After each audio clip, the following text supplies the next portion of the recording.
What's going on, YouTube, Facebook, Instagram, and all the other cool social media outlets? This is Kevin at Kevin's Corner, and I'm on the move today. I don't even know what date it is. Somewhere around November the 11th, 10th, something like that. Anyway, lot to talk about. First of all, the president is overseas trying to negotiate with our trade agreements and our situation with North Korea. And while he's there, we have people like Bill Clinton going on the Conan O'Brien show and kind of eluding, or by default, that our president might be in the category of a dictatorship with all of the other dictators around the world. That's right. Throw President Trump in the category of Kim Un, who he is trying to denuclearize, with Stalin, Hitler, all of these things.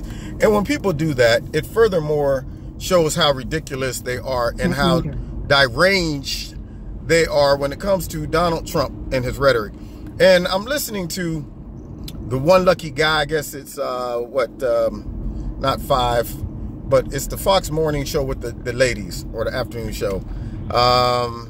Anyway, nonetheless, I'm listening to them, and they had one of the ladies on the show, and she was like, hey, well, I kind of agree. And I'm going, are you kidding me? And she said one of the reasons why he has dictator potential, and that wasn't so far off, was the fact that he speaks out against a free press and tries to silence them. And I said, that's not what he's doing. See, here once again, it's a play on words. Let's go back to phonics, everyone. First of all, he said the fake news media, fake. See, that's the key word there. Fake news media is the enemy of the people, not all media. And he said, you know what? I can take well-balanced criticism. But when a media giant becomes simply an extension of a ruling party, then yes, they fall victim to corruption, and they no longer fall into the category of legitimate journalism. And so if he was a true dictator, he would say, shut it down.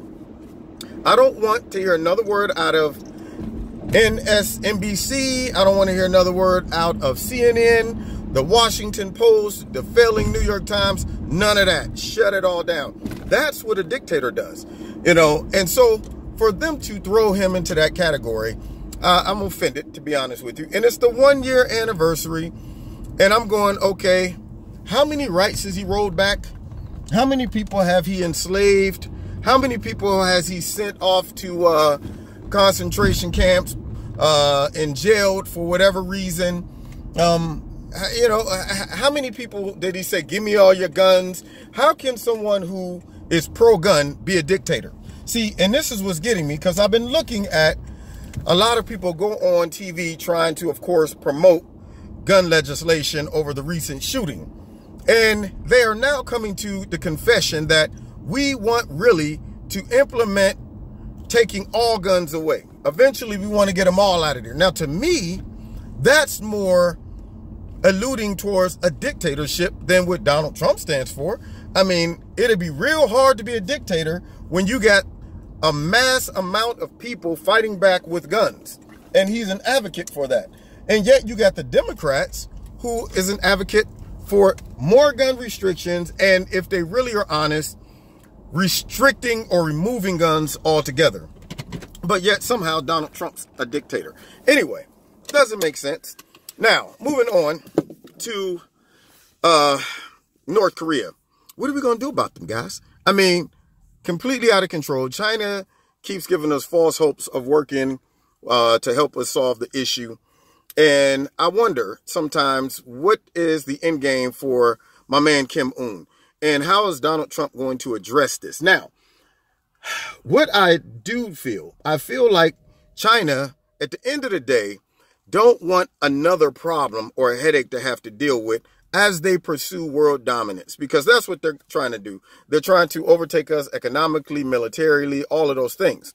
And one thing that could put a fork in that, or at least slow down progress, especially when it comes to militarily, is if Japan and South Korea become a serious contender when it comes to their military.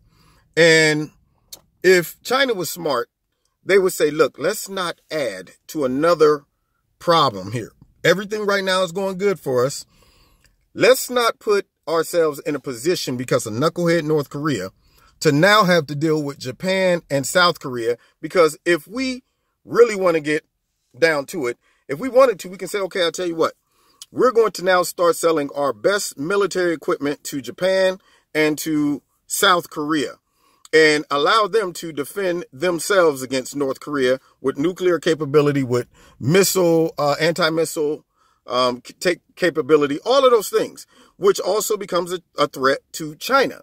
And at the end of the day, if North Korea has to deal with South Korea or Japan, that leaves us out of the game. We're going, you know what? You can fend for yourself. America is way over here. And if it goes down, it's going down between you two and not us. We ain't in the middle. We ain't got to fight nobody's battle. We just supplied all the weapons to you.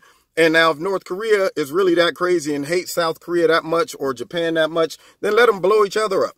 And we have nothing else to do with it. And it can eliminate Kim Un making threats to us and all of that good stuff. But now China would have to say, now we have another adversary in our region that is matching us with military strength and might. So before they allow that to happen, it would be in their best interest to say, look, North Korea, y'all messing us up. Y'all going to create a bigger problem for us, not just for yourselves, but for us. So would you shut that mess down? Act normal. You're already running your whole country. Why you got to get greedy? Huh? Is it all ego? Your ego is going to drag all of us into a fight. North Korea is that crazy family member who's always out in the street talking reckless, and then the family gets drug into a big fight because they don't know how to shut the big trap. And so China needs to put their foot right down the throat of North Korea and say, look, man, cut it out. All right? You're going to drag us all into an unnecessary scrap. Finally, did you see Donna Brazil on the Tucker Carlson show? Now, I love myself some Tucker Carlson. I think he's brilliant. And usually he asks some real tough questions. And I think he didn't hold Donna Brazil to the fire as much as I wanted to see him do it. Now, he did ask her about why, if her book is supposed to be about hacked, why didn't they turn over their servers to the FBI? And you know, Donna, she tiptoed around, you know, Tucker, man, let me tell you something, baby. Shoot. You know what I'm saying, baby? You know, shoot. Because you know what? Everybody else was in. You know what? I'm just trying to sell my book. Buy my book. She went all around the circle trying to just skirt around that whole issue. But what makes me upset about this is she is trying to now make this appear that her book focuses on how the DNC was hacked. And I'm going, what did that have to do with Hillary Clinton getting her whole face smashed in by Donald Trump? Y'all getting hacked had nothing to do with it.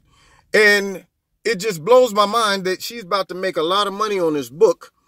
And I think her hook that caught everybody was talking about the corruption at first. Telling everybody that, okay, Hillary Clinton kind of put the fix in. Now she's trying to walk that back. And I'm listening to her on TV and I'm going, now you're trying to flip it and pivot towards hacking. And I'm going, what are you talking about? Why don't you just try to sell the book on being honest and saying, you know what? Hillary Clinton was arrogant. Hillary Clinton felt like she was entitled. Hillary Clinton felt like the majority of Americans that were voting for Donald Trump was stupid, white males, and white nationalists. Hillary Clinton did not care about our trade. She did not care about our national security. Hillary Clinton has beaten the rap when it comes to being held legally to some standards that normal people would be held to. Hillary Clinton, for years, have manipulated the system and become wealthy off of it. Hillary Clinton looks out for Hillary Clinton first. Hillary Clinton would be willing to sell the whole United States right up under the bus for money and to also gain more power and to look good. I mean, we know this by the fact that she was going to let 250,000 refugees come into the United States knowing that they couldn't properly be vetted. And even though she had the nerve to get on TV in a debate and call Donald Trump hateful and racist. That's why he doesn't care about the refugees. And in her emails said, yo, it would be foolish to bring in 250,000 refugees into the country because they couldn't be vetted. So why not talk about the truth of why Hillary Clinton lost the election? And if you're going to talk about being hacked, please tell me how that has impacted the election. Say they did hack. And what does that even mean, first of all? When you say hacked, there has to become some benefit from it. What did they do? Did they steal files? Because we aren't even sure that they hacked the emails that WikiLeaks released, the DNC emails. For all we know, somebody else did it. It gave the password to WikiLeaks or whatever. You know, people have a tendency to be disappearing sometimes, too, when they're dealing with Hillary and the crew. But anyway, nonetheless, my point is, for all we know, it could have been given to Julian Assange. And he's never lied about anything else. So why is he now deciding to lie about who gave him the WikiLeaks emails from the DNC?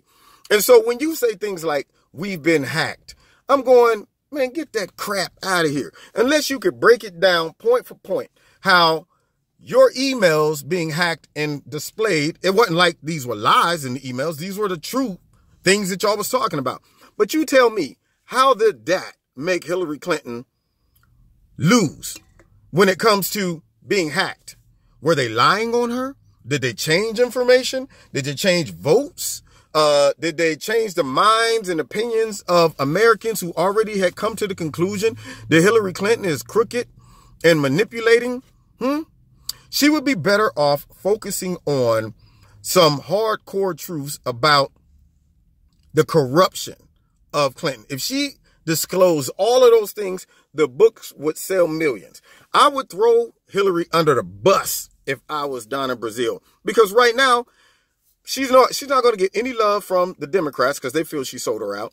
And we already know that she's not a true Republican, because as soon as she gets on the show, she still is trying to pivot to promote the Democrats and their agenda and so on and so forth. So she's kind of right out in the middle. So you might as well go out in a blaze and just expose everything. And Elizabeth Warren is smart because she is following suit of, I'm fighting against injustice and the system. I think she's trying to set herself up for a vice candidate, a ticket run with Bernie or somebody for the next election in 2020. She's seeing it. She's going, I'm going to start distancing myself from Hillary right now. But for Donna Brazile to go out and still try to act like this is all about hacked, there's nothing I can read in that book that would make me feel like what you're saying, first of all, is the truth, because you're not going to be able to give us any evidence from the FBI because they didn't even do a real investigation, because y'all gave them a server that was viewed by a private company that you guys hired. So we don't know what they left out, what they included, how they skewed the information. So why would we believe anything you're talking about, this hacking that she's talking about? And secondly, if you did get hacked, give me some breakdown of how those things affected your election, how it affected Hillary Clinton. Did the hacking make her get rid of all those emails? Did the hacking make her launder money through the Hillary Clinton Foundation? Did the hacking make her sell uranium? Did the hacking make her destroy evidence? Did the hacking make her not visit places in America because she wasn't in touch with the American people? Did the hacking make her call a lot of Americans deplorables? Did the hacking make her do that? So stop blaming it on the hacking. How about you blame it on Hillary? Oh, wait a minute. I'm sorry. I can't call her that. Crooked Hillary Clinton. You've been listening to Kevin's Corner. God bless. Hit subscribe. And also check out the links below.